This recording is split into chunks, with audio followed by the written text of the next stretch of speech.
আসসালামু আলাইকুম রহমতুল্লাহ। একটু আগে একজন সাংবাদিকের একটা রিপোর্ট দেখে আমার সোহরাওয়ার্দী হোসেন শহীদ সোহরাওয়ার্দী জিরো থিওরির কথা মনে পড়ল। তিনি একসময় বলেছিলেন, তুমি এর সাথে সম্পর্ক রাখতে চাও না কেন? তখনও বলেছিলাম যে 0+0, আমি জিরো সেও জিরো, 0+0 = 0। কিন্তু আমি জিরো অমুক এক, তাহলে 0+1 = 1। সুতরাং আমি 1 ক্যারি করতে চাই, 0 ক্যারি করতে চাই। অবশ্য বর্তমান সময়ে বাংলাদেশের যিনি প্রধান উপদেষ্টা তিনি জিরো থিওরির জনক, 3-0 থিওরির জনক। অবশ্য 3-0 থিওরিতে বাংলাদেশে আজ পর্যন্ত কোনো কল্যাণ বা মঙ্গল হয়নি, এটা আপনারা সকলে দেখেছেন। যাই হোক, চলতি মাসেই বাংলাদেশে আসছে পাকিস্তানের পররাষ্ট্রমন্ত্রী এবং সচিব। দীর্ঘ 54 বছরের ইতিহাসে 5ই আগস্টের পরে পাকিস্তানের যে পাকিস্তানের সাথে যে মাখামাখি, ঝোলাঝুলি, কোলাগুলি, দোলাদুলি, এটা ভারতের সাথে ঝাল মেটাতেই শুধু কাজে লেগেছে। কিন্তু প্রত্যক্ষ এবং পরোক্ষভাবে বিন্দু পরিমাণ কোনো লাভ হওয়ার কোনো সম্ভাবনা নেই, ক্ষতি হওয়া ছাড়া। কেন বলছি? কারণ পাকিস্তানের যে সরকার সেটা জনসমর্থিত সরকার নয়, এটা জান্তা সরকার।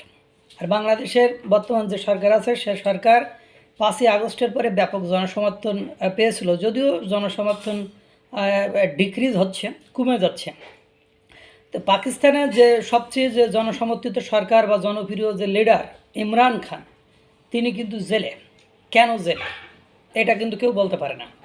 এরপরে বলতে পারে, সকলেই জানে যে কেন জেলে, কোন রোষের কারণে, কোন ক্ষোভের কারণে। এরপরে তার স্ত্রীও জেলে। এখন পাকিস্তানে পিপিপি এবং মুসলিম যে দল, ওই দল মিলে যৌথভাবে এই জান্তা সরকারকে বসিয়েছে। তার মধ্যে পিপিপির কোনো জনপ্রিয়তা নেই, মুসলিম লীগের যদিও সামান্য থেকে থাকে, কিন্তু ওদের জনপ্রিয়তা ব্যালেন্স শূন্য বা শূন্যতে পৌঁছেছে। এদের এবং পাকিস্তানের যে টাকার মান, সেই টাকার মান বাংলাদেশের টাকার মান থেকে অনেক কম। এবং পশ্চিমা যে রাষ্ট্রগুলো যাদের বিনিয়োগের উপর ভিত্তি করে একটা দেশ, বিশেষ করে এশিয়া উপমহাদেশের বা ভারতীয় উপমহাদেশের যে দেশগুলো, এই দেশগুলো যে অর্থনৈতিকভাবে সচ্ছল হয়, সেক্ষেত্রে পাকিস্তানের দিকে সবাই বিরূপ দৃষ্টিতে তাকিয়ে আছে। অর্থাৎ পাকিস্তানকে সন্ত্রাসী রাষ্ট্র হিসেবে অনেকে স্বীকৃতি দিয়েছে বা অনেকে সন্ত্রাসী রাষ্ট্র হিসেবে তাদের সাথে যে কোনো যোগাযোগ রাখে না।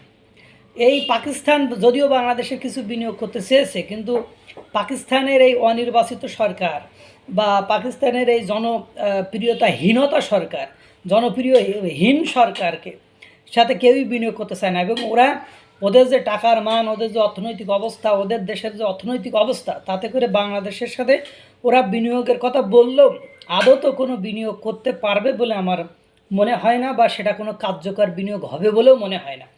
এখন তারা তো, পাকিস্তান তো ইন্টারেস্ট দেখাবেই, যদিও পশ্চিমা রাষ্ট্রগুলো পাকিস্তানের উপর ফেড আপ।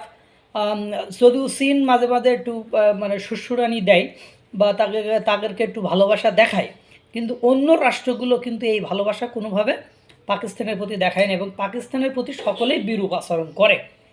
এই পাকিস্তানের কাছ থেকে আপাতত দৃষ্টিতে বাংলাদেশের সাথে ভারতের রিলেশন খারাপ করার ক্ষেত্রে সম্পর্ক ভালো হওয়াটা ছাড়া আর ঝাল মেটানো ছাড়া, বা দেখ তোদের সাথে রাখলাম না, তোদের শত্রুর সাথে রিলেশন গ্রো আপ করবো, যেমন চীন, পাকিস্তান, এটুকু ছাড়া আমাদের আপাত দৃষ্টিতে আর খুব বেশি উপকার বা লাভ হবে বলে মনে হয় না। এবং 5ই আগস্টের পরে পাকিস্তান কিন্তু একের পর এক বিতর্কিত বক্তব্য, অর্থাৎ পাকিস্তান যেমন শিয়া সুন্নি বা বিভিন্ন গ্রুপের মধ্যে প্রতিনিয়ত সংঘর্ষ লেগে থাকে, ওরকম একটা সার্কামস্ট্যান্সেস বাংলাদেশের ভিতরে ক্রিয়েট করার জন্য পাকিস্তান মাঝে মাঝে কী করে, ইসলামপন্থী দলগুলোকে উস্কানি দিয়ে থাকে। তারা বলে এরা আমাদের হারিয়ে যাওয়া ভাই, তারা বঙ্গবন্ধুকে বিশ্বাসঘাতক বলে, তারা বলে আমরা তাদেরকে আবার ফেরত পেয়েছি। তাদের এক রাজনৈতিক দলের এক লিডার বলে যে পূর্ব পাকিস্তানে আমাদের সাথে মিশতে বা একত্রিত হতে তারা ইন্টারেস্ট শো করতেছে, ওদের সে শিল্পী টিল্পি এগুলো নিয়ে আসতেছে। আপাত দৃষ্টিতে দৃশ্যত পাকিস্তানের সাথে বাংলাদেশের রিলেশন বিল্ড আপ করে, গ্রো আপ করে খুব বেশি কোনো জায়গায় লাভ আপনারা দেখাতে পারবেন না। শুধুমাত্র লাভ একটা হতে পারে যে ভারতের সাথে আমরা একটা যাতে দ্বন্দ্ব আরও মানে অ্যাকিউট হয়, অর্থাৎ আরও তীব্রতর হয়, টেরিবল হয়, হরিবল হয়, সেই বিষয়টাকে আমরা সামনে নিয়ে আসতে পারি। তাছাড়া এই সরকার যে কেন এরকম করছে আমি জানি না। পাকিস্তানের সাথে এমনি আপনার শেখ হাসিনা সরকারেও কিন্তু রিলেশন ছিল, বাট সেই রিলেশনশিপটা মানে ডিপলি ছিল না। মানে সেই রিলেশনশিপটা মানে এমনি একটা দেশ হিসাবে যতটুকু থাকার কথা মানে এরকম ছিল। কিন্তু এই সরকার আসার পরে যত জায়গায় মানে আন্তর্জাতিক অনুষ্ঠানে যায়, তত জায়গায় যেই সাইড লাইনে পাকিস্তানের সাথে বসে পাকিস্তানকে সর্বত্রই সেখানে টাকা নেব, পাকিস্তানকে অন্যান্য রাষ্ট্রগুলো তেমন প্রায়োরিটি দেয় না বা তাদের সাথে রিলেশন গ্রো করতে চায় না।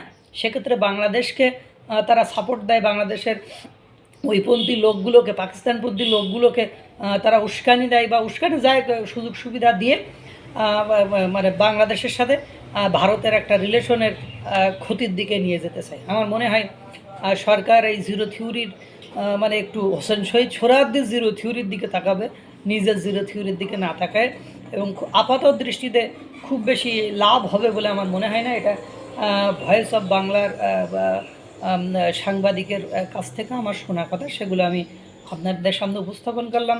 আশা করি আল্লাহ তাআলা সকলকে ভালো রাখবে, সুস্থ রাখবে। আসসালামু আলাইকুম ওয়া রাহমাতুল্লাহ।